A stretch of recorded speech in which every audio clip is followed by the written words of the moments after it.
Vaxtınız xeyir olsun, hörmətli təşkilatımızın üzvləri. Bugün anım günündə Kürdəmir rayon ictimaiyyəti yaxından iştirak edib, Ulu Öndərin üstü önünə əşlilər qoyub. Bütün rayon ictimaiyyəti, hörmətli başçımız Elnur müəllim olmaqla, bütün sakinlər, bütün təşkilatın üzvləri Ulu Öndərin heykəli önünə gül çiçək dəstələri qoyub, onun anılması və anım günündə iştirak edirlər. Hətta balaca uşaqlarımız da əllərində gül çiçəklər gəlib Ulu Öndərin üstü önünə gül çiçək qoymağa. Biz təşkilatımız adından Ulu Öndərə rəhmət diləyir. Onun davamçısı olan hörmətli İlham Əliyevi dəstəkləyir.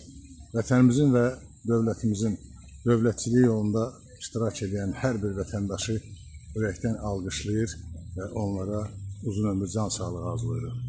Ulu Öndərin qoyduğu bütün iş bizim də davamçısı olduğumuz gənclərin həmişə önündə gedir və biz də çalışırıq ki, Ulu Öndərin qoyduğu işi təbliğ eləyək və tələssüm etdirək ki, dövlətçiliyimiz möhkəm olsun.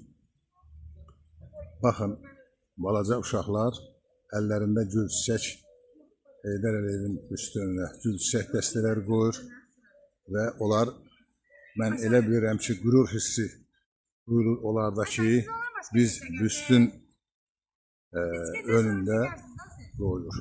Hər birinizə uzun ömür, can sağlığı, əmək fəaliyyətinizə müvəffəqiyyət artmalıdır. Hörmətlə, Kürdəmir təşkilatından Qiyas müəllim.